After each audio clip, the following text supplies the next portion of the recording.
Anybody else have questions from the homework?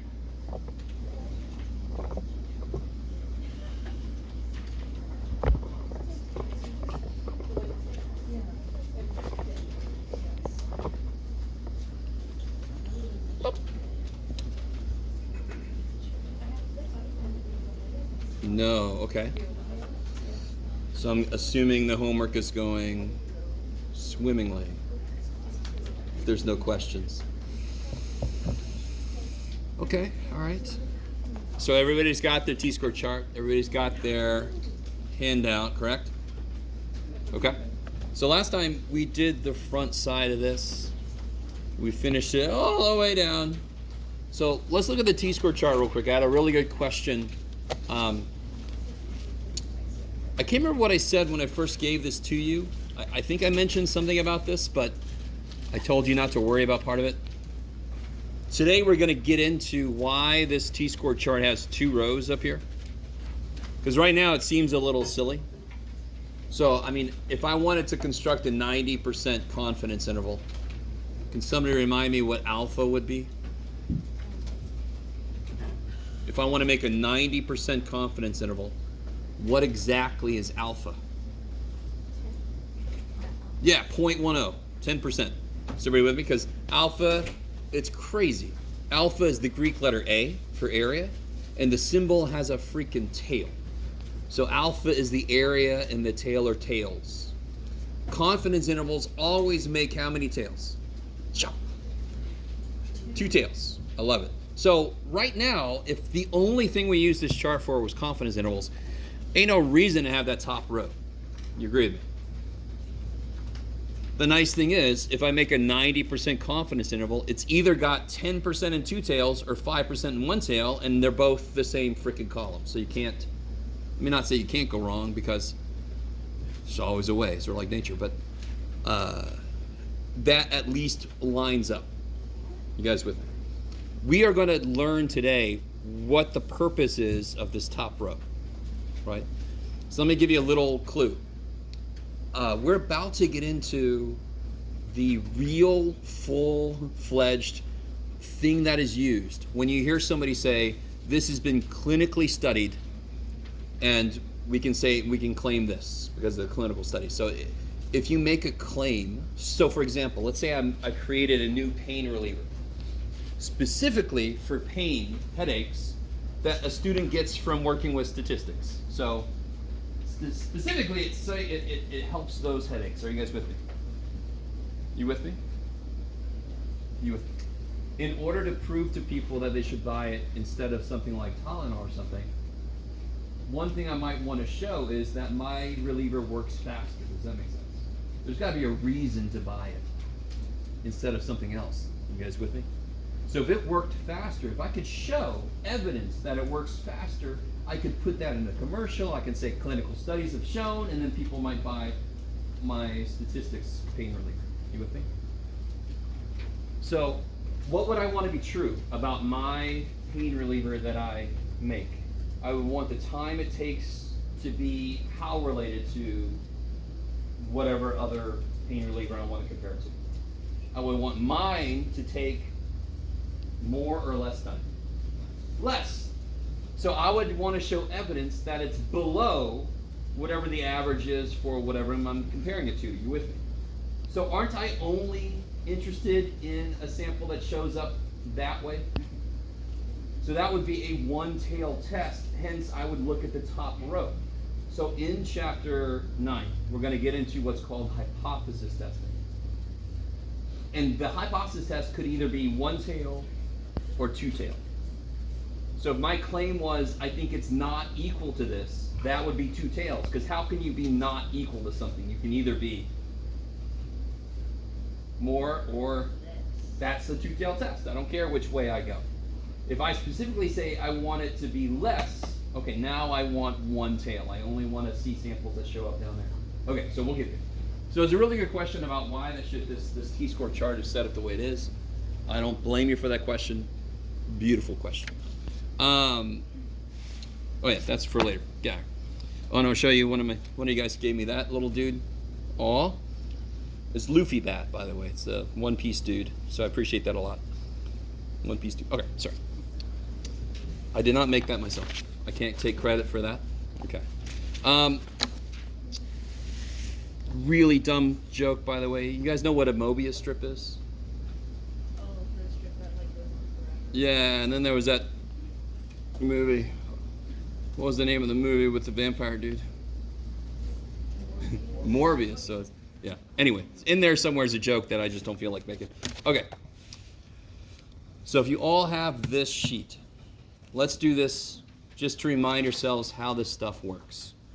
Let's do this. Anybody need to borrow a calculator? Let's do that right now, because I'm about to make you use them.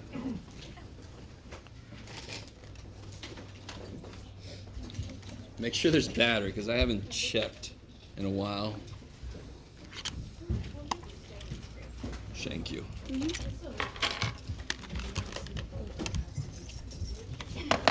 me get another.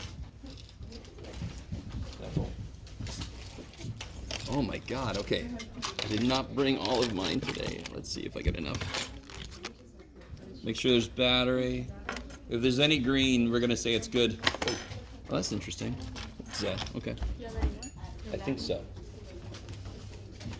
Yes, exactly one more. Is that? If it's blinking red, it's not blinking red, you're good. You got plenty. You're not quite driving on fumes yet. All right, so let's do this. Let's do it up here. Let's do it live, Jeff.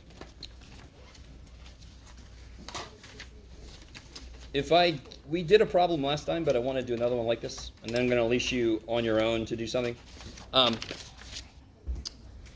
If I give you a set of data, the very first thing I want you to do is to figure out the sample mean and the sample standard deviation. Here we go. So these were taken from a normal distribution.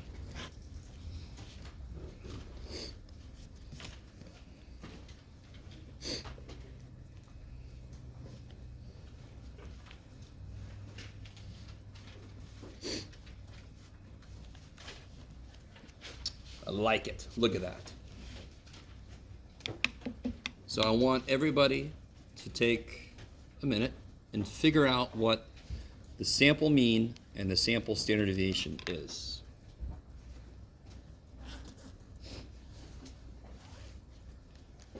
Anybody know why I had to say they were taken from a normal distribution? How big of a sample is that? Is that very big? Is it big enough to be normal by itself? Nope.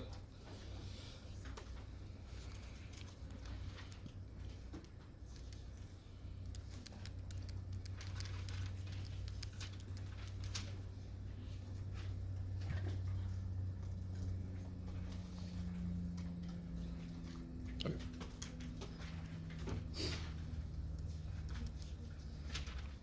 So hopefully everyone remembers how to do that. What function are you going to use once you put them in the list?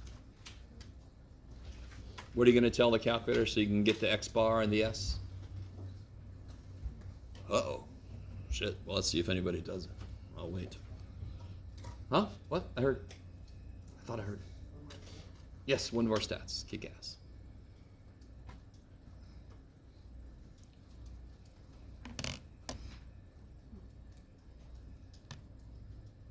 Who thinks they have the mean? We have the mean to move you. Nobody? Yes. 9.875. All right, so either we're both wrong or we're both right, because I also got 9.875. Now somebody else, if you got that mean, you most likely got the right standard deviation. What standard deviation did you get? What'd you get?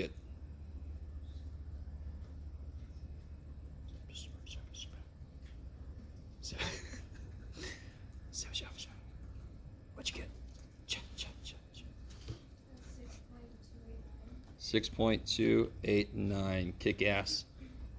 I also got that one. Why is it not 5.883? Why is that not the standard deviation? Because it's a sample, right? It's not a population. We're the humans. This calculator's dumb. It gives us both. We're like, oh, poor little calculator. Bless your soul. And then we take the right one. Bless your heart. I'm from Georgia. I know exactly what that means. So now I want you to construct a 99% confidence interval for the true mean.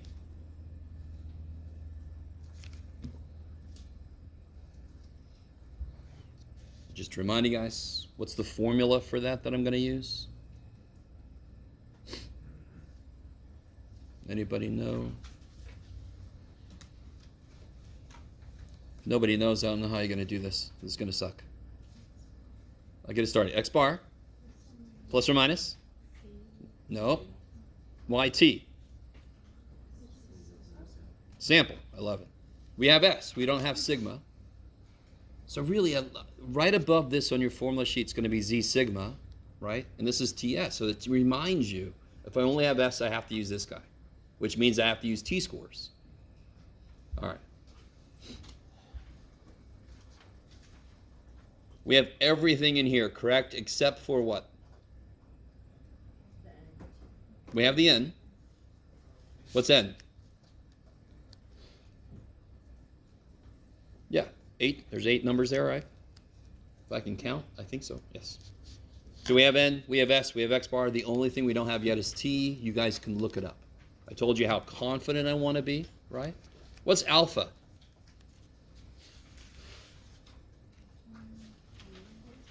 .01. You guys are doing great. You're all like, dude, I don't know. Okay.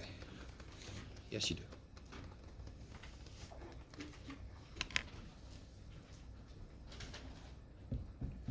Hey.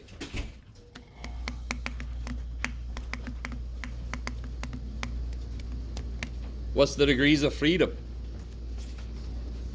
7. Cool. So who have I not heard from that thinks they have the T-score? Has anybody got the T-score yet?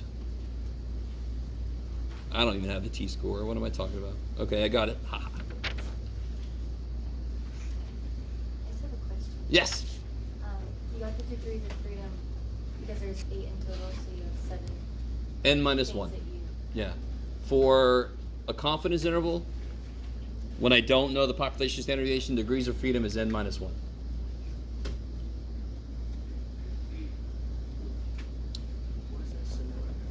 Say again, sorry. Here? This guy? Oh, That's alpha, yeah. Little alpha dude. Greek letter A. So what T-score do you guys get? Yeah! Kick ass, I think so. Let's see, degrees of freedom 7. 0.01. It's 2 tails because it's a confidence interval, right? Shabam.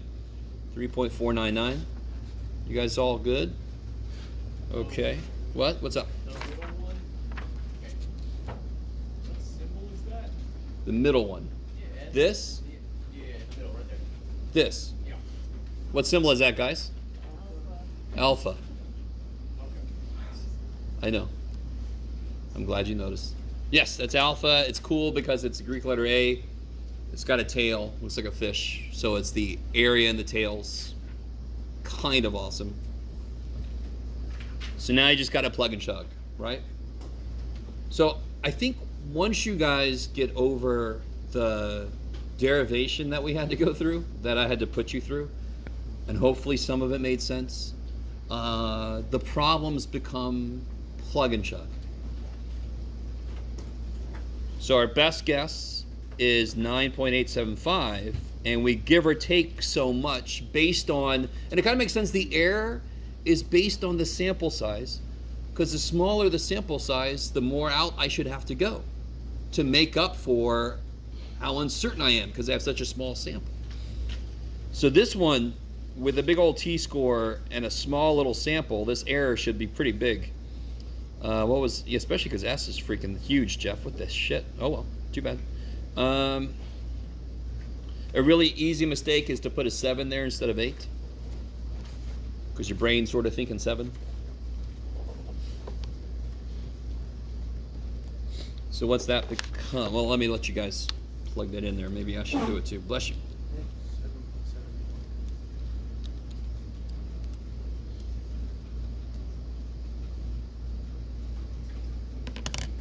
7.7. What'd you get again, dude? 7.781. Yeah, well, I got 7.780. Oh. Okay. Yeah, so just, yeah. So this would be 7.7800, so, you know.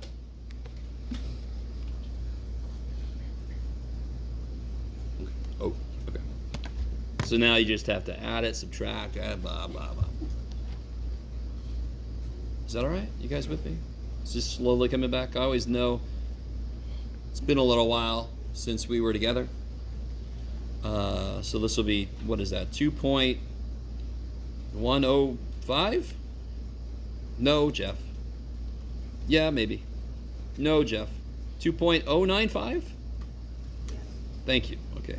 Eventually I'll get there. Up to 17.655, I think. Yes? Okay, look at Jeff go. He can add. It's a modern marvel. Okay. You can almost subtract. All right. Now take a minute, do your favorite step, write the conclusion. I should really give these, let me give these units. These are number of squirrels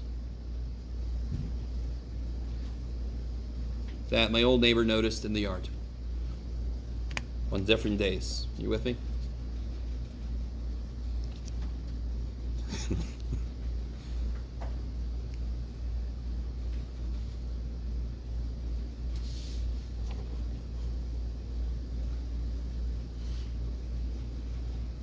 So write the conclusion.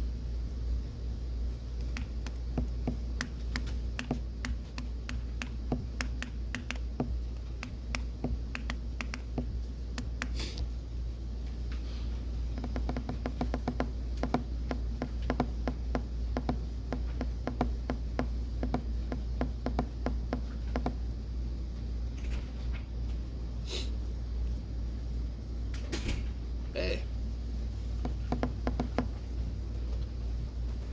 Oh yeah, I gave it all back.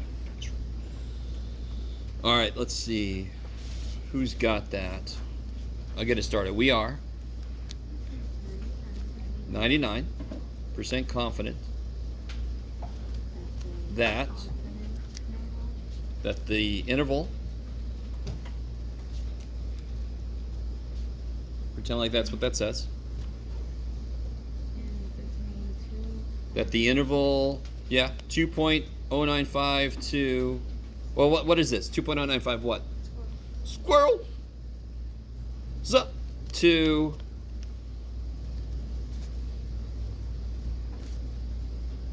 keep going from 2.095 to 17.655 squirrels contains true mean number squirrels inner yard, blah blah blah. Okay.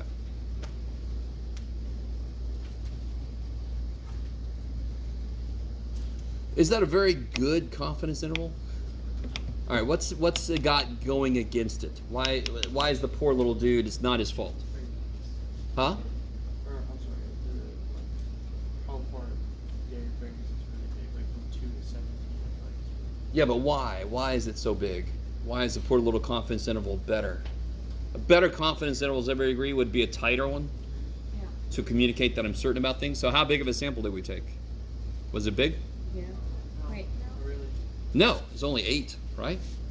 Comparatively, we normally take like 1,200, 2,000 something when we're doing just a generic study. It's in the realm of 1,000 to 2,000 normally. You guys with me? So 8, not very big. Plus, we wanted 99% confidence. Won't that make us go out further than normal? Did I tell you guys yet? I think I did. What's the standard kind of like confidence level? The most common one. Yeah, 95%. Okay, I like it. Are you guys okay? You guys look a little, again, you look a little beat up, and I'm sorry for whatever part I've had in this. But you signed up for it, so okay. Any questions on this? All right, so now you guys get to do it all yourself, and you get to, so turn this page over, and you got the wall of data that could be seen from space. So listen, everybody listen. you can work together, but each person needs to pick their own data. Does that make sense? So when you work together, you can help each other get the right T-score because everybody's going to have the same T-score. You can help each other figure out how to do things in the calculator, but everybody must pick their own data. And I want it to be truly random. So one thing you could do is drop a pencil and then take that number and then drop it again. You with me? Or just sort of go, oh, this one, this one, you know. You understand? Don't do, I'll take all the 80s. Is that a really random sample? No. You could take like every element in a few rows, but unfortunately when people do that, they do like the first couple rows. And then everybody's got the same. My purpose is to make sure everybody's got a different one as much as I can. Does everybody understand? So the first thing you're going to do is pick 20 data points. And this is actual data. And then you're going to basically do everything we just did. Everything we just did with the squirrels. You're going to do with this. Go. I guess so. You have a T-score chart? Yeah. This is that same thing we did last time, though. Does anyone understand, real quick, what was the last question? Did anyone answer no? Or what was the question again? I forgot. Is Jevons the bottom? Oh, yeah. Guys. Leave Purple Man alone. Okay. Let him evolve and do whatever he does. Anybody answer yes to this? A few of you guys should have, if you didn't. So every single confidence interval that I circled up here in green would have answered no, would have answered yes. Do you guys agree? This interval here, is this evidence that the actual average is not 80.2, whatever I said there? Yes? So this interval there? Whoa. Okay. Yeah, people at home, it doesn't matter. That was an extreme close-up, I'm sorry. And this interval there, this interval. So the ones I circled in green are the ones that don't actually hold that in. And that is the real mean of this whole population. Are you with me? Let me say this again. The actual population average of this population is 80.297. Does everybody understand that? You guys did not know that. You took samples to investigate what the average might be. Are you with me? So this is just like finding the spiders and taking a sample. You don't have a clue what the actual average, whatever, weight or whatever, right? Is everybody with me on this so far? You didn't know what the average was of the whole population, so what'd you do? You just took a sample, 20 was plenty. You're like, I didn't want to take any more, I don't blame you. You analyzed that, and then you made all these. Every single interval up here contains 80.297 except the ones I circled. And I think there's one more that's coming because I looked at their numbers. How certain are each of you that your interval catches the real mean? 90%. What's the chances yours doesn't? 10%. There are 36 people, including myself, because I participated. How many of those intervals would you expect to not contain the real mean? What did we just say? What percentage? 10%. And what's 10% of 36? 3.6, rounded to 4. And what's really neat is, I think once somebody else puts their number up here, we're going to end up with exactly 4 intervals that don't contain the real mean. Are you guys at all with me? In the real world, you're not going to freaking be told the 80.297. You're not going to have a freaking clue. The spiders? You're not going to be able to catch every damn spider and weigh them. You're not going to have a clue. But this is a nice, concrete example of exactly what the shit it means when we say we're 90% confident. Because there's a 10% chance ours won't. And if I do many, many, many intervals, 10% of them will not catch the real mean. If I made you guys do 95% intervals, then what percentage would not have caught the real mean? 5%. That's crazy.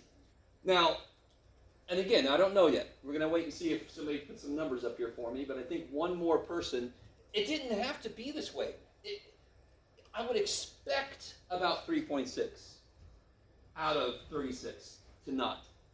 But does it have to be exactly that? Obviously it can't be. Could it have been everybody captured the real mean? Yeah. right? But again, I would expect about 10% of them to not catch the real meaning. Is that? I don't know if that helps. One reason for this is just to give you practice with looking up T-scores and using the formula. But the other thing is this conceptual idea. What the hell does it mean when we say we're such and so confident, right? That's what it means. That's the reality. So I'm going to do, let me see. What am I going to do? I need to figure out how I'm going to do this. Maybe later I can do something. Let's see. All right, future Jeff, have fun with this, dude.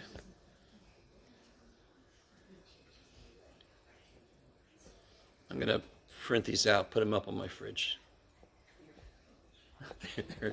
That's the appropriate reaction to that statement. Let me see, is that going to be good enough, Jeff? Maybe. All right. All right. So maybe here in a minute I'll see if how'd it go back there? You put yours up here, right? Did you get yours? You think? Not yet? Okay. I'll work with you in a bit.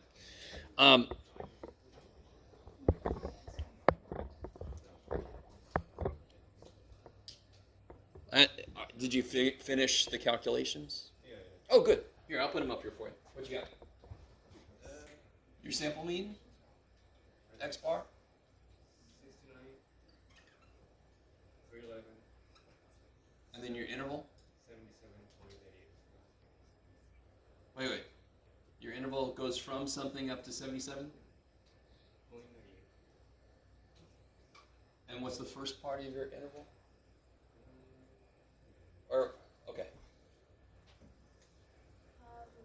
So his X bar is 73.65. Okay. So the 69.311 is here? Yes. And 73.65, 65. okay. So that is another one, right? And again, just to really make sure, those of you that I circled, doesn't mean a damn thing. Built into this is just the random chance that you just happen to pick a sample that is too far one way or the other. So when you build your interval, it does not catch the real mean. It doesn't mean you necessarily did anything wrong. And again, that's the beauty of statistics. It's like, maybe. Built into everything is this probability that we're wrong. And some people say, well, that's dumb. Math is not supposed to be that way. And I'm like, no, that's the best math ever because it's the most honest. How often in life are you certain about? Neat. No, you have to send a message. Something. How certain in life are you 100% confident about something?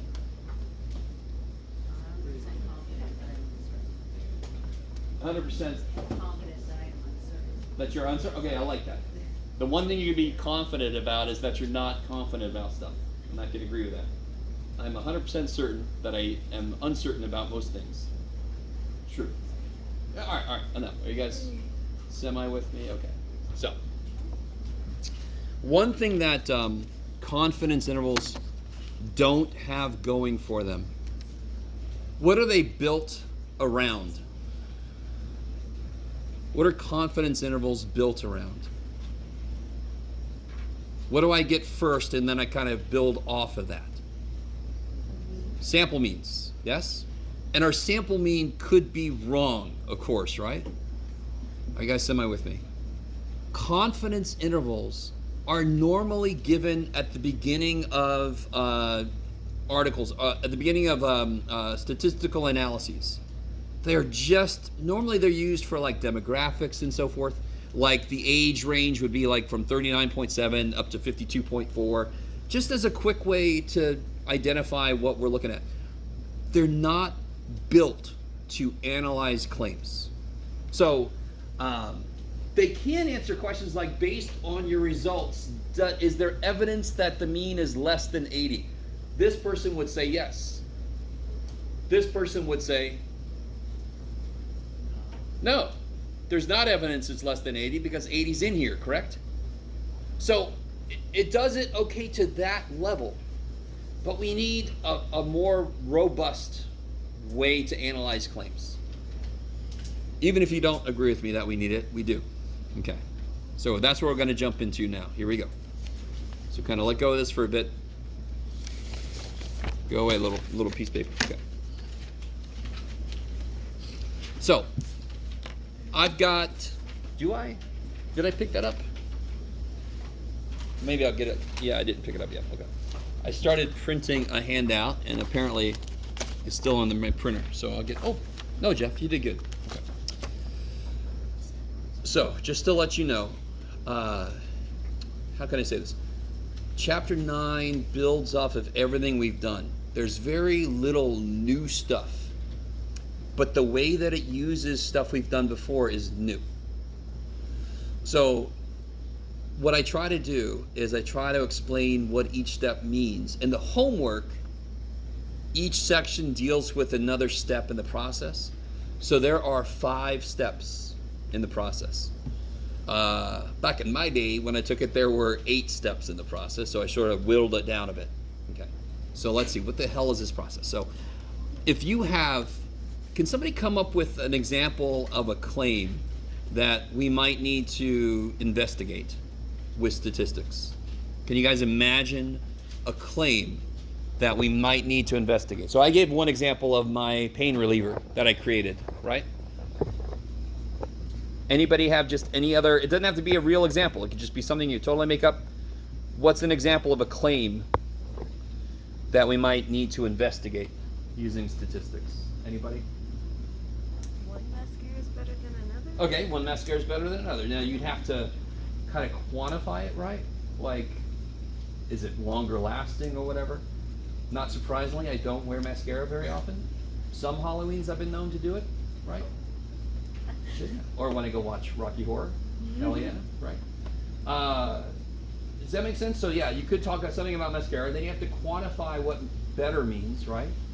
And then you can just get a sample of people, say put the mascara on, right? It burns! Okay, that's bad. That's me, nobody else wears that. Are you guys semi with me? So, something else, give me anything else. What's another claim that you might need to investigate? People wearing Nike. Say again? People wearing Nike shoes. People wearing Nike shoes. Yeah, like the right? Sure. So maybe your claim would be more than 40% of the people in here wear Nike shoes. Okay. But you see what I just did?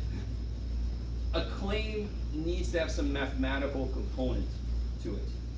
Because doesn't it make sense? I'm going to start making z-scores and so forth. So, okay. Let's do this. I think I got all these, yeah. Magnetic little dude. I didn't get that last one, but I think I'll be okay.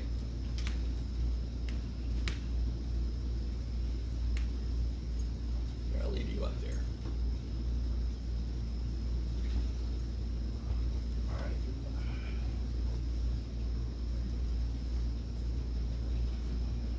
Nobody will be seated during this exciting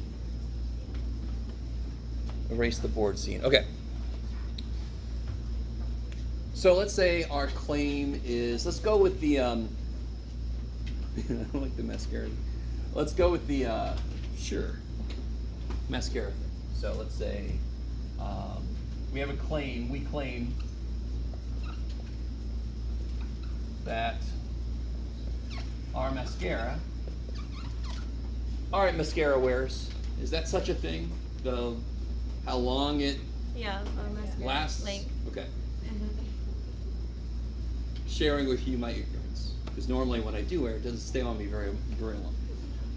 Our mascara, we claim that our mascara lasts longer than, what would be a good amount of time? No, probably like 12 hours. 12 hours, okay. All right, does that sound all right? Yeah. Okay.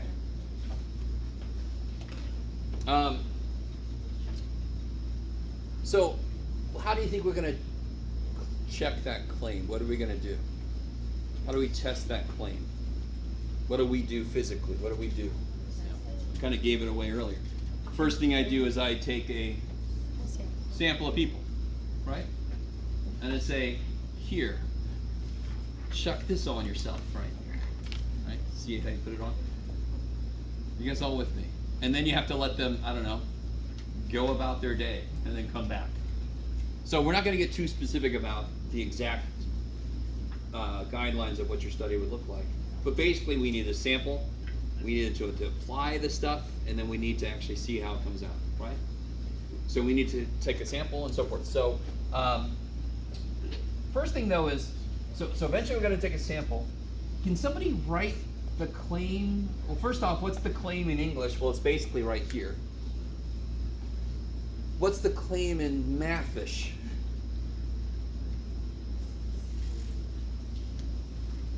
So what am I going to do with the sample? I'm going to take a sample, I'm going to let them wear the mascara, they're going to report back to me, and what am I going to do? Find the average. Find the average length of time, right? So what does this claim look like in Mathish? It's pretty cool with me saying Mathish. You understand what I'm saying? It's not Elvish, it's not Dwarvish. Mascaras.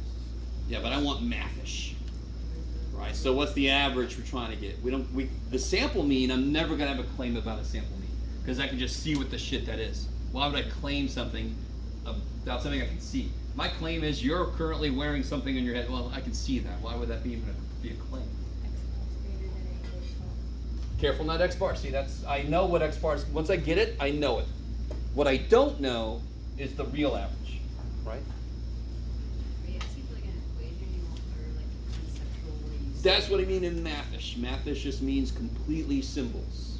Oh. So I want to show that the mean time our mascara lasts is more than 12 hours.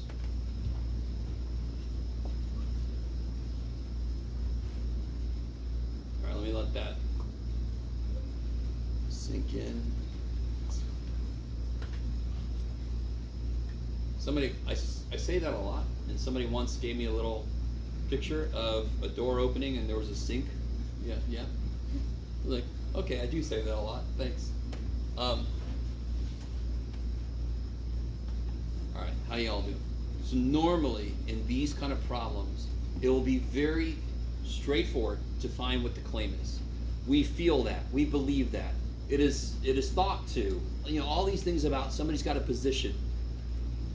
What would our competitors want to be true? Less than 12. They would want it to be less than or equal to 12, right? They don't want it to be more. They don't want us to show that our mascara is really good. Are you guys sort of with me? So there's always going to be two camps, and I always think of them as two old men in a coffee shop. You ever seen arguing about something? I don't know how many of you guys go to coffee shops. Very often they'll have the newspapers, and they're kind of looking, what do you think about this? They're crazy. I don't think so. Anyway, and they have different opinions. So one guy thinks the mean is greater than 12, and the opposite of that is what? Mu is less than or equal to 12. Is that cool? That's just the opposite point. Okay. So here's the first step in a hypothesis test, is to collect the hypotheses. That's crazy, right? Let me see, I want to keep that there. So here's the first little new thing. We're going to have what's called a null hypothesis, and that's given the symbol H naught. I will affectionately refer to this as, every now and again, I will affectionately refer to this as the hoe. And then we have an alternate hypothesis. And I believe this book, I always forget this, I think this book actually does use HA, or is it H1? I always forget this book. Sorry, let me get this straight. Some books use HA, some books use H1. So it's the hoes and the ha's or the hoes and the highs? You are a HA. Okay, good.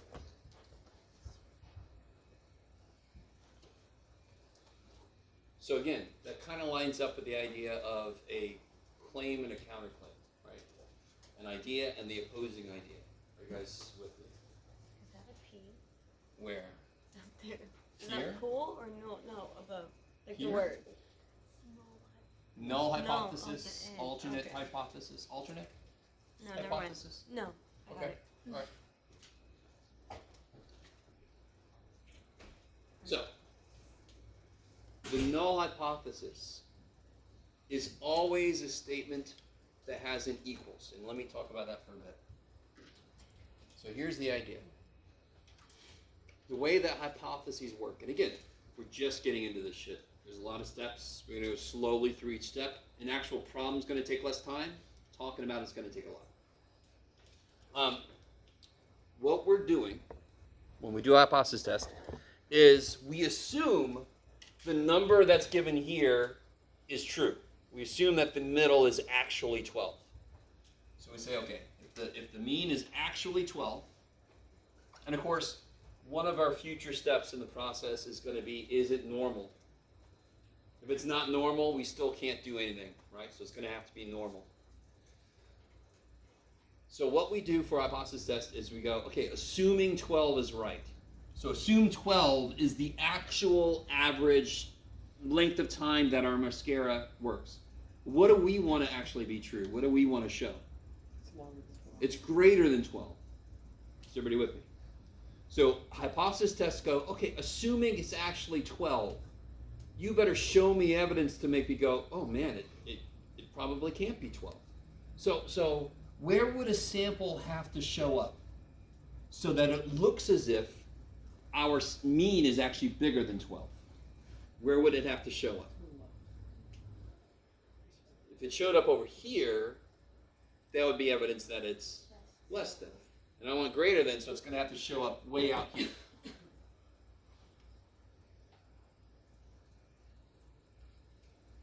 I want that by itself to make sense. Any time I take a sample, if the mean really was 12, and we take a sample, does the average of the sample have to be 12? Come at me. If the mean really is 12, and I take a sample, does that sample mean have to be 12? No. Why not? Variability. Any sample I take could vary in all kinds of different ways. Are you guys with me? So, if I want to show that the mean is actually bigger than 12, not only does it have to be bigger, it's got to be bigger enough to show that it's not just natural variations. It's actually something real.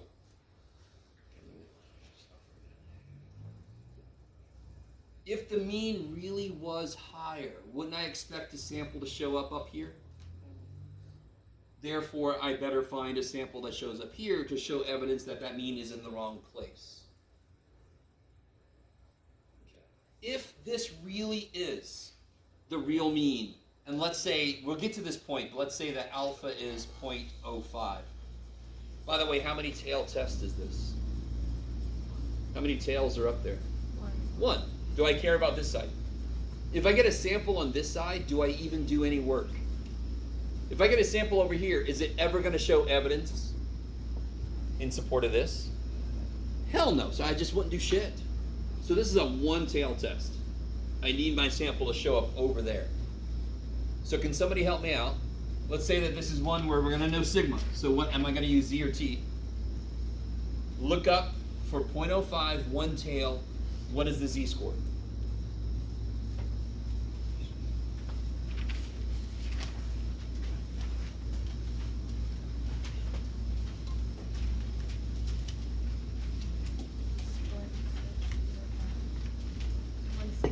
Yeah, 1.645. Is that what you guys are getting? Sweet. What percent is in here, by the way?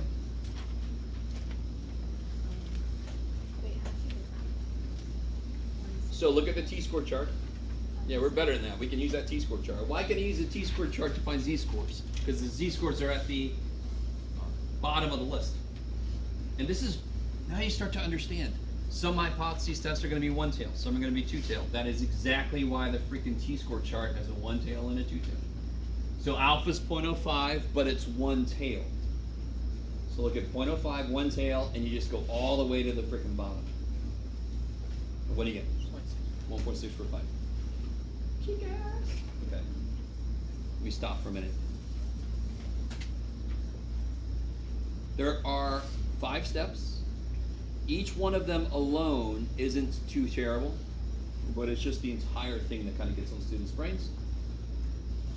So watch this. This is kind of cool. If 12 is the real mean, that would sort of suck for us. Do you guys understand? Because we want hours to be better. We want it to be longer than 12 hours, correct? So if our mean was exactly 12, that would suck for us. If the mean really is 12, only 5% of samples should show up in here. Does that make sense? Because that's exactly how much is in there, 5%. So if we take a sample and we find a sample mean here, there's a 5% chance that is the real mean. So what's the higher probability? The higher probability is that's not the real mean. It's a better chance the picture actually looks more maybe like that.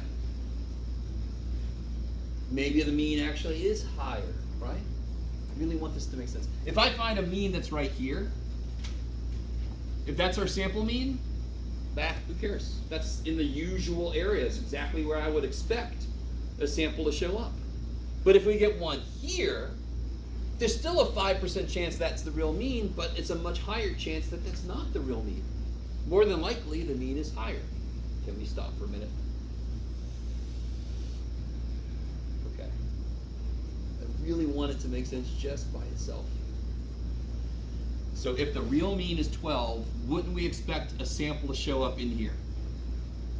Right? We've known that, basically, you've known that since day one. If we get a sample that is way out there, what's more likely is the mean is more than 12.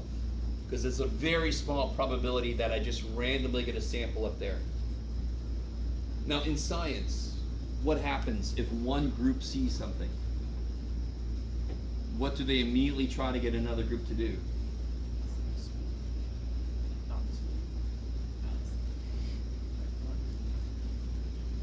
They immediately try to get another group to replicate it. Yes? If another group took their own study and found another sample up in here, that's crazy amounts of evidence that it's actually more than 12, right? If we did it ourselves and we got there and we're like, nobody's going to trust us, and we hire another group independent and they come and do their own sample and they get a sample and you're like, dude, let's make a commercial, right? Maybe it's our shit. I don't know. Yeah. Maybe? No. All right. So let's come back to Earth a little bit. So let's kind of step our way in this. That's what we're headed towards. So this guy, the null hypothesis, is the one who thinks it's in here. He's the one that thinks it's in there. That is why it's always got to include an equal sign. So which one of those statements includes an equal sign? That guy, right? So I'm going to put that guy here. And this one is going to be that. So the ha is always the one that we can show evidence for. So let me ask you this. Let me see what you guys think about this. How would I prove, or how would I show evidence that the mean is actually 12? If I take a sample mean and I get 12, is that evidence that the real mean is 12? Good. No, it is not. I cannot show evidence that the mean equals something just using a sample. I can show evidence that it's not equal to something. So if somebody said, you know, the average age of Grossmont students is 50, I'm like, all right, let's just take a few people. No, right? You guys kind of with me? Immediately, you can take a sample and you can say, well, it's way far away from 50, right? So do you guys understand what's happening? I have to get a sample that is so far away from this that it's evidence that the real mean is higher. It's really unlikely to get a sample here. If that's the real mean, that must not be the real mean. What's the probability that I'm wrong? 5%, which is pretty good. That's a pretty good chance of being wrong. That's awesome. It's better than normal for me. Okay. I know. We're currently right now still in the process of talking about the concept. We haven't. And right now you're all like, what the shit is my problem going to look like, Jeff? I know. We're almost there. Okay. So this guy always has an equal sign. This guy always the opposite of that. So what ends up happening is this is the statement that I'm able to show evidence for. Maybe. So if we do get into here, what can we say about these two? If we get into here, which one looks to be wrong? Yeah, the null hypothesis, right? I could reject this guy and I could support this guy. So that's what we're headed towards. Okay. So let me come back. I think, yeah, let's do this. I think that might be easier. Okay. Yes. Okay. Let me give you this. This is a really good handout to have sitting next to you when you do the homework. By the way, before I forget, Section 9.5 has full hypothesis tests. 9.1 through 9.4 deals with certain steps in the process alone. Does that make sense? No, if not, then okay. So let's do this thing together. Keep you all appropriately enthused.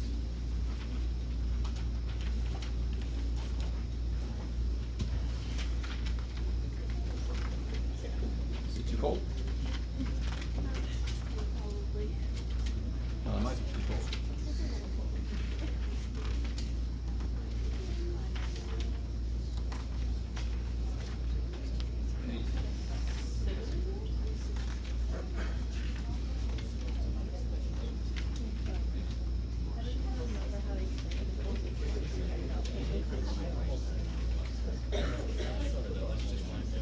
Because our alternate hypothesis is greater. The only place the sample could show up to provide evidence for the ha is up there. So what would the ha have to say if it wanted to be a two-tail? It'd have to say not equal.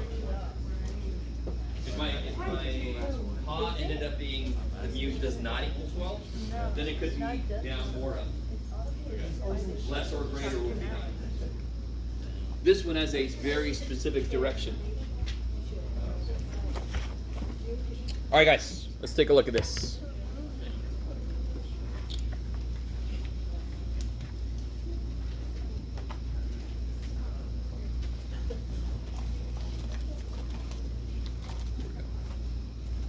Come here, you. Yeah.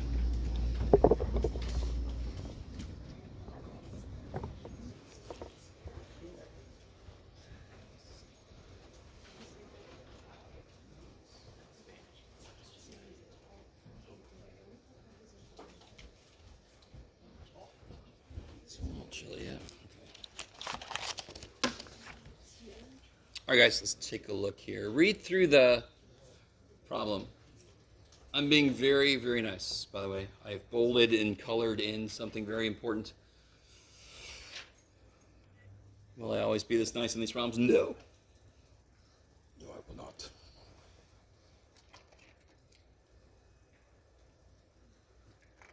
Okay. Even if you're not into animals or whatever, does the basic idea make physical sense?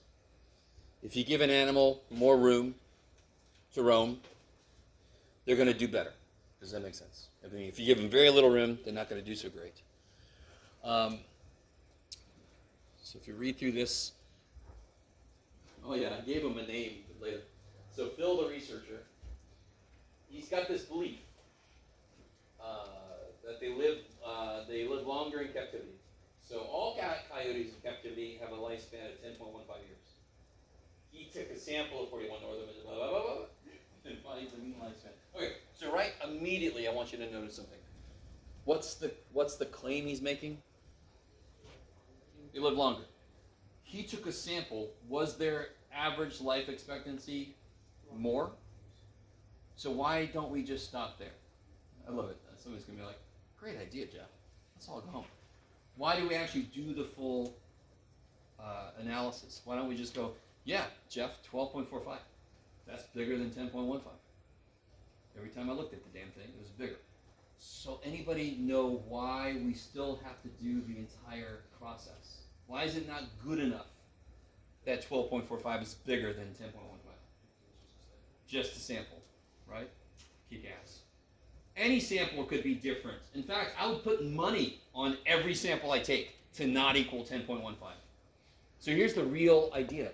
Not only, this is what I was trying to say earlier, not only does it have to be more than 10.15, it's got to be more than it enough. It's got to be far enough away. And what measures distance in statistics?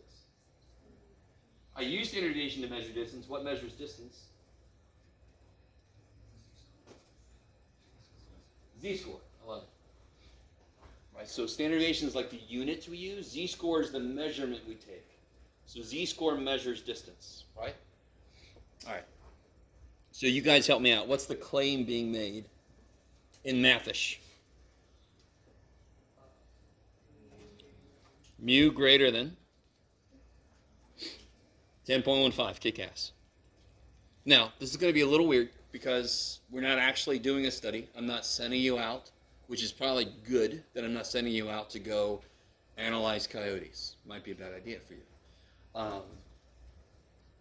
So you get all the information. On part A, I'm making a claim. In the real world, we will not have taken a sample yet. So for example, that 12.45 number would never show up on part A. Because we haven't taken the sample yet officially when we're setting up what the claim is. We have a claim, then we go take a sample. So where's that going to go? Did I put 1 here? Yes. Dadgummit, Jeff. Okay. Everybody will be all right. Again, a book I used to use did the hose and the highs. This one's the hose and the haws. Is this going to go in for the null or the alternate? Why? It doesn't have a equal sign, right? So it's a statement that I can actually show evidence for. So again, I really want you to understand why we set it up the way we do. If I set it up this way, whatever is next to HA is the one I can actually show evidence for. That's why we chose to set it up this way. But now you can sort of shortcut it and go, okay, does my claim have an equal sign? If yes, it goes here. If no, it goes here.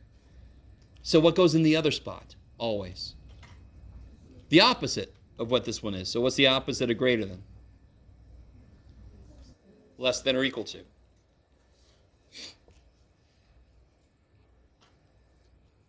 So is this a one-tail or a two-tail test? Yeah. Look at the ha.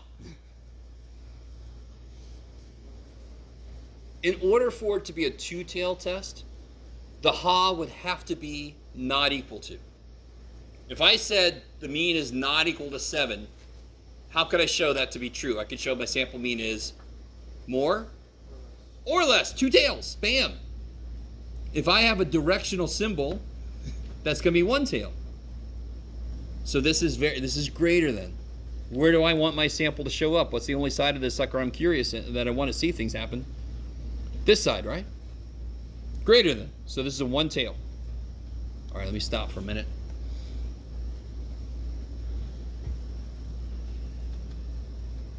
So I have a claim somebody's making. The claim does not have to go here. So unfortunately, my first two examples it did, but oh well. My claim could have been, it's at most this. And then that would have been this. Okay. Is everybody semi-decent with this first step here? All right. Part B is all old shit. So you got to show me two things. What tells me I can do something? What tells me I can do something?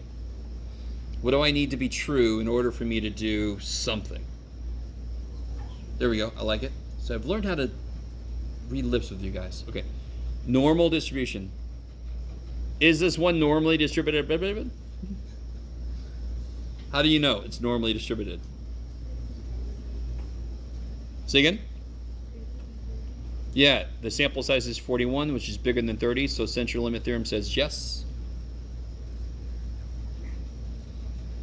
Now, what do you look at to tell whether you use Z or T?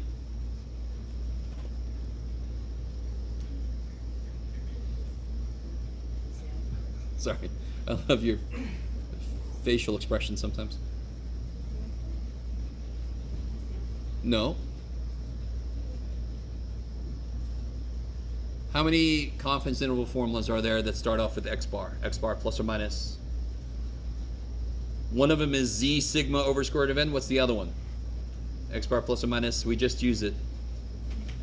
TS over square root of n. So, in Stats 1, in order to do anything, we need a normal curve, right? And then, do I use Z or T as which standard deviation do I know? So which standard deviation do we know? Very, very, very in your face. Yeah, we know the population standard deviation, right? So normally, if you're like, I can't tell, that's a sample. If you can't tell, it's a frickin' sample every time. Because if it was a population, they would just scream at researchers. We go, if we know population shit, we're like on the rooftop going, I know the population. You do? Yeah. I don't know. This is what you do. So secondly, I know sigma, so therefore we can use z-scores. It's normally distributed, and we know sigma, so we can use z-scores. So step B is old news, right? We've done that kind of stuff before. And by the way, what I've tried to do here is to put, let me see if I remember what this was. Yeah, so in black is sort of like more practical, immediate. In red is more conceptual stuff. So up here is a normal. If not, you can't do anything, blah, blah, blah, blah, blah. So this is why it's really good to have this sitting next to you as you're doing your homework. All right, now help me out. How many tail tests was this again? One tail. Alpha. And by the way, let me tell you what the real name of alpha is for hypothesis tests. It is called the level of significance. So let me ask you this. The alpha I had up here was 0.05. That alpha here is 0.01. If I'm trying to get a sample to show up out here, which test would be easier to pass? Oh, shit. If I put 0.05 versus 0.01, which test do you think would be easier to pass to get a sample up here?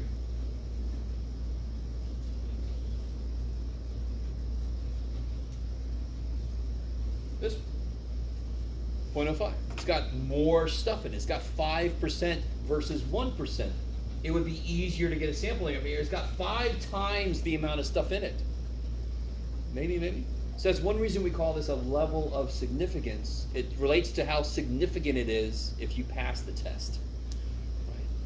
So with a hypothesis test, regardless of what our claim is, the test is trying to get a sample to show up in the little tail that we create. So when is it easier to pass that test? If the tail is bigger. Then it's a bigger target. Does that make sense? So that's one reason we call it a level of, it's more significant to pass a 0.01 than it is to pass a 0.05. Because it's harder to pass the 0.01. Okay, just so you know.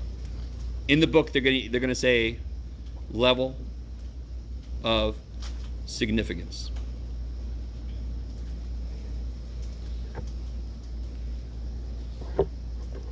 So help me out. It's a one-tail test.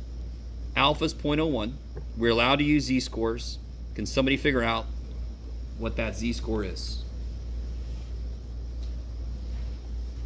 0.01, one tail, z-score.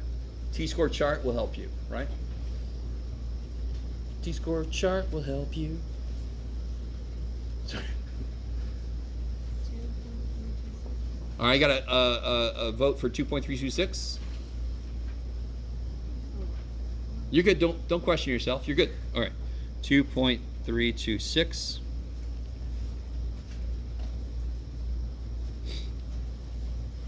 So really, let me take a second to explain this and why we call it the rejection region. Let's say that we are, even if you don't like football, you will understand this. Let's say that we're coaches of a team, right? And our team, We're all like, oh my God, we have a lot of co-coaches. We're all good. Our team is slow as hell. We need to kind of find somebody who's fast, who then we could put on certain plays so that they can be very fast. We need somebody fast. Little Rock getting somebody else. That comes from a long time ago. So what would we do? We put out a call for people, and then we would put them through a test. Yes? Right? Wouldn't we have them run maybe the length of a football field? And we timed them. Are you with me? Wouldn't we set up a benchmark? We already know how fast our team is. So we're like, we need somebody faster than that. Are you with me? In fact, probably appreciable faster than that. Are you with me? So we would have a certain time, and we're like, okay, we need you to get past this time. You know, actually, less than that time. To show evidence you should be on the team. Are you guys with me? Are you guys with me? Does that just make physical sense? You're trying to find somebody fast, so of course you're going to get people, and you're going to have them race, and you're going to see who's the fastest. But again, you could have the fastest person. They might not be the best one. So you could have several people that pass the test, and then you can kind of like figure out between them. So here, that is the benchmark. We have got to pass that test. We got to get past that to show evidence that not only are we different from the mean, but we are so different that the actual mean must be higher. It's not just a statistical sample variability. So I always think of that as a benchmark number, what we're trying to beat. All right. So you're going to love this shit. You're going to love it. You're like, we already so love this, Jeff. Does that make any sense, guys? Okay. So again, if I get a sample mean and it shows up here, okay, that is more than the actual, that is more than the supposed mean. But it's not more than enough to be evidence that it's really different. So again, what would be right in the middle of this picture? What are we assuming is true? Does anyone remember? What are we assuming the mean actually is? 10.15. Beautiful. So this whole thing is, have you ever heard anybody say, all right, assuming you're right, look at that. Assuming you're right, look what I just did. Assuming you're right, how the hell did I do that? I don't know. Have you guys ever heard that before? So somebody says, assuming you're right, how the hell did... So somebody says, well, Jeff can't make a three-pointer. So thankfully I can see now. I don't know if I told you about my eyeball, but did I tell you about my eyeball? Oh, real quick. I'm better now, but like 4 years ago, all of a sudden, I lost most of the sight in this eye. Just suddenly. I was up in Temecula. I'll never forget. I was with some friends at a Cuban restaurant up in Temecula. It was so yummy. And then we were driving somewhere else, and all of a sudden, I just was like, okay, this is different. So eventually, anyway, long story short, I went to the ER, blah, blah, blah. I have like a genetic predisposition for this. So there's like a 5% chance the other eye is going to go too. It's fantastic. I love it. It's really exciting. I'm fine. I'm better. But when it first happened, I had to tell all my classes about it because they would turn in papers, and I would go, oh, where's the paper? Because depth perception was gone, right? So now it's been 4 years. This eye is like super eye. It's done all the depth. So a little kid was with a student across the hall from me. They were a student working with my colleague, and the little kid was shooting a little Nerf basketball. And he looked over at me because I was like looking around. And he's like, "Do you want to try?" I'm like, "Yeah, sure." And he threw the ball to me, and I missed. And the kid looked at me like, "Oh," it's like, "Oh crap." Anyway, sorry. Wait, so you still can't see in that eye? Like, Yeah, it's never gonna come back because it's like physical damage. But like I can see. Have you ever? Everybody, if you look through your shirt or something, right? That's what it looks like. You guys kind of with me? If you look through some fabric, that's what it looks like. It looks like very heavy fog right now. So I can see like my calculator is there. Anyway, stop. I'm sorry. No idea why I went into that story, to be honest. Which is another thing about, well, I've always been absent-minded, so I can't even blame that on age. Why did I talk about that? Where'd that come from? Basketball. Thank you. 2 to 3. Okay, that's right. So if somebody says he can't, and then I go ahead and I make like 5 3-pointers, and they say, assuming you're right, look at that shit. Look what just happened. Are you guys kind of with me? So the way hypothesis tests work. Sorry about the huge aside. The way hypothesis tests work is, assuming it really is 10.15, right? Assuming it really is equal to 10.15, it should be very unlikely that we get up here. So then if we do get in there, we go, okay, well, look what we just did. Assuming it's 10.15, how did we just do what we did? Does that make any sense? What's the probability for us that we get a sample that's in here if that really is the real mean? What's the probability we get a sample in here? You know exactly what it is. For this one, it's 1%. So would you agree with me? There is a 1% chance that the mean really is 10.15. But it is definitely more likely that the mean is actually higher than 10.15.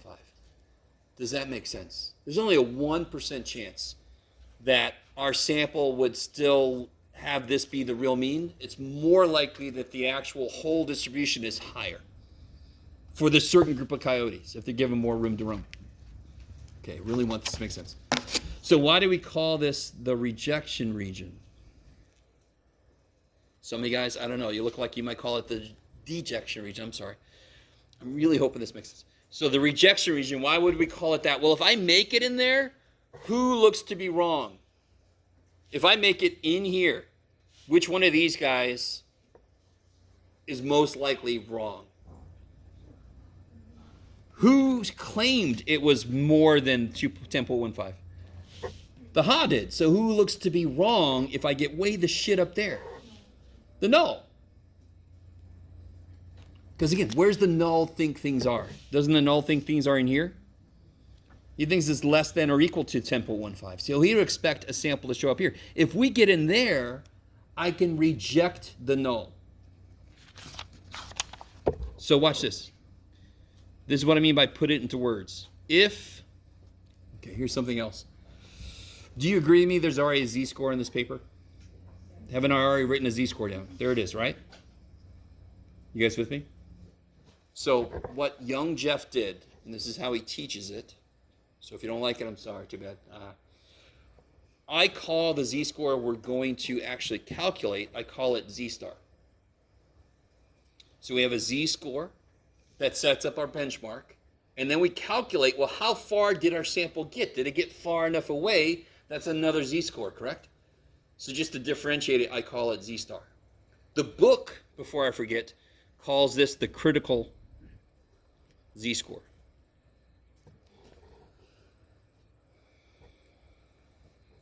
So here's how I would say this in words. If the score that I calculate from my sample is more than 2.326, we can reject, I'll hold back on, reject the null, support the alternate.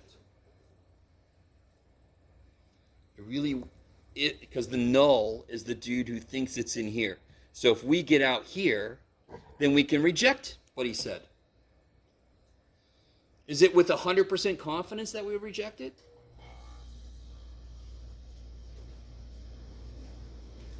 If we get out there, is it 100% confidence that we reject what he says? No, it isn't. Obviously not. It never is. There's a 1% chance that we're wrong. Yes? So in a court case, to send somebody to prison, do you have to show 100% evidence against them? Do you have to prove? No. What's the saying? Within a reasonable doubt, right? You guys with me? That is what this is. In a court case, there within a reasonable doubt is alpha. And who sets what alpha is? The jury.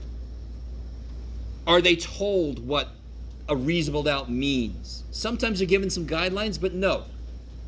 They deliberate and they come up with them themselves. Are you guys at all with me? So this is a lot like a court case. In a court case, who's trying to show evidence? You guys, I'm almost hopeful that you guys don't really know how court cases work, because maybe that means you were in it, but I'm sure we've seen some stuff. I don't know if any of you guys watched any recent high-profile court case stuff. thinking, for example, well, I don't want to get into it. The The prosecutor. prosecutor. Thank you. Saved me. Yeah. I'm thinking about the George Floyd one with the blah blah blah, Yeah. right? Which thankfully came out the right way, but hopefully the other one, I don't know. Anyway, so the prosecution is trying to show evidence against the idea that the defendant is innocent. Correct? So, in a court case, the null hypothesis is the defendant is innocent, and the alternate is the defendant is guilty, or at least, guilty, not guilty, right? So, real quick, if the prosecution fails to find enough evidence for the jury that they're guilty, what do they actually say? Do they say they are innocent? I kind of just gave it away. They say they are not guilty, which, believe it or not, is different. That really just means we didn't find enough evidence, but maybe you are guilty. I don't know. All right, I'm sorry. Okay. What time we got? Okay, unfortunately for you, we got more time. Is everybody okay? So let's kind of recap what we've done. First step is, what the hell are we talking about? Second step is, what are we allowed to use to talk about it? Third step is, where does evidence begin, right? So evidence here begins at 2.326. Or better yet, what's far enough away? Now, so I've set up how far our sample needs to get. So it makes sense the immediate next step should be, how far did our sample get? Does that make sense? The most important steps in a hypothesis test are C and D. Where does evidence start? Did we find enough evidence, right? Can somebody tell me anything about the sample that was taken on this problem? Tell me anything. There were coyotes. No, more specific. North Minnesota. No, sorry. 40. What is it? What? Okay, sample size is 41. Keep going. What else do we know? Did they give us X bar? 12.45. I love it. Now, this is not sample information, but did they tell me what sigma was?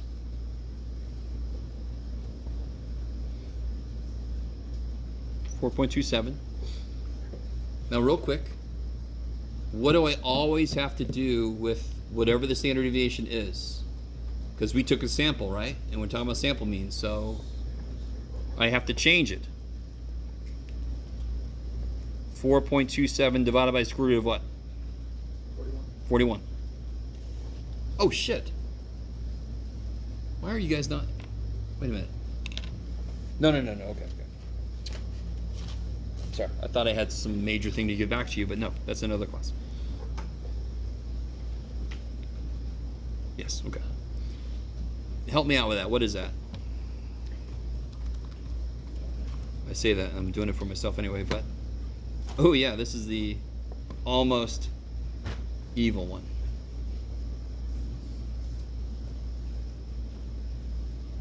Anybody got that? What's that come out to be? 0.667. All right.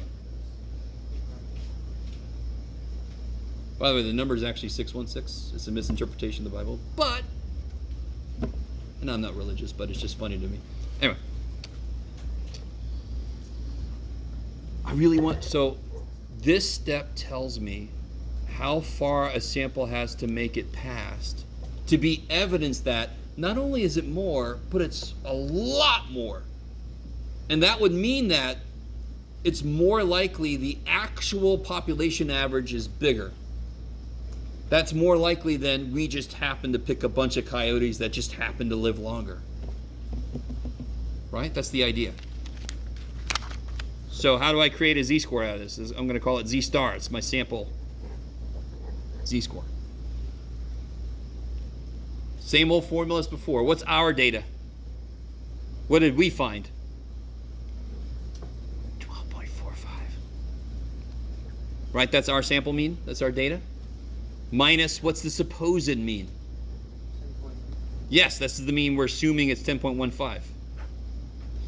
Divided by the new standard deviation, right? See, 2.3, 1, 2. I'm not going to do that fast enough. 1.15, 3.45? 3.45.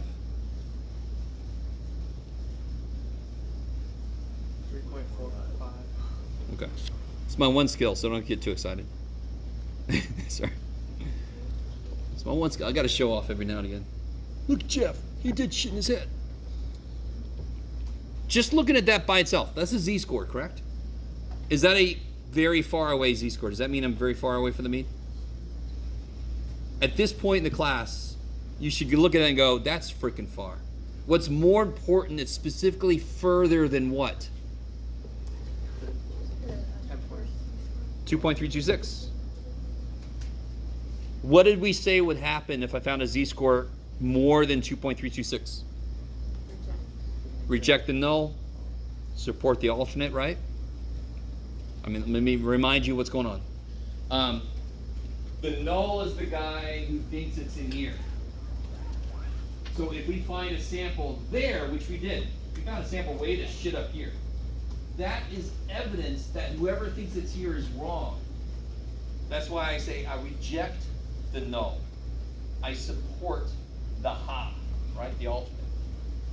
So right here I could just write reject, null, support, ha. Or again, affectionately, reject the ho, support the ha.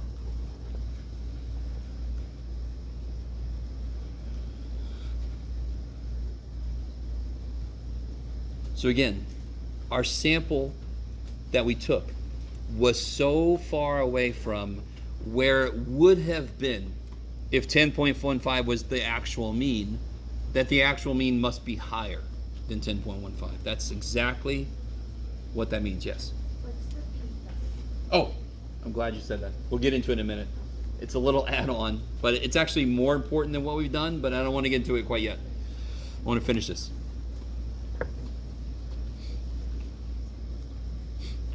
Therefore, now, what is your favorite part about confidence intervals? Favorite part. What's the least favorite part about confidence intervals? Most of you should have the same answer. The conclusion, yes? Okay. So you'll be happy to know that this has got a conclusion part. It's funny, Jeff. Be quiet. So, you guys remind me. Okay, real quick. If somebody had hired us to do a statistical analysis, right? You guys would say, I'm taking my first stats class, but if they did, they hired us, when we report back to them, shouldn't we tell them if their claim was good or not? Do you agree with that? They're going to want to know what the hell happened with their claim, correct? Everybody has trouble, and I don't blame you, as to the wording of the conclusion. Which one was the claim, the HO or the HA? So go back. Which one was the claim? HA, right? The claim was greater, that's HA. You with me? Therefore, I want to use this language, not that language. I want to talk about the claim. Does that make sense? So here's how this works. Did we find enough evidence? Did we actually succeed? Did we make it in the rejection region? Did we make it? Yeah, we did. So we have found sufficient evidence to, don't say support the ha, you would say to support the, that you plagiarize. Not really, you don't really plagiarize, but you're supposed to report back about the claim. So we found sufficient evidence to support the claim that what? Then I can just go back, and this is what I mean by plagiarize. You can just, that the northern Minnesota coyote lives longer in captivity if they're given more room to roam. You see what I mean? You have to talk about the claim. It's not really plagiarizing. You're just regurgitating to the person what they wanted you to investigate, correct? Just to make sure that, I don't want to step on my English compatriots' toes, because totally agree about the plagiarism thing. We have found sufficient evidence to support the claim that the northern Minnesota, sure, Jeff. What is in that? The northern Minnesota coyote lives longer in captivity when given more room to roam. Now, pretending as if you could read that, step one. I just copied the claim, right? So you can just go back up and see the computer written part. You can tell what that says better. Assuming this is a real study that was done, what would our next step be? What would we want to communicate? To who?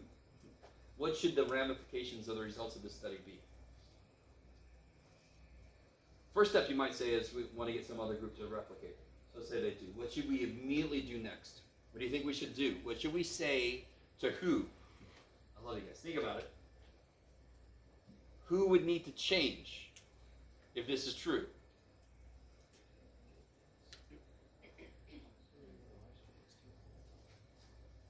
Sir?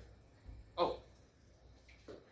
So what does this mean if this is true? If somebody else replicated this, we'd be really pretty sure that coyotes should be given more room to roam. So whoever the hell that we can talk to that has coyotes somewhere, we should say, give them some more room, right? We could even start to get more specific.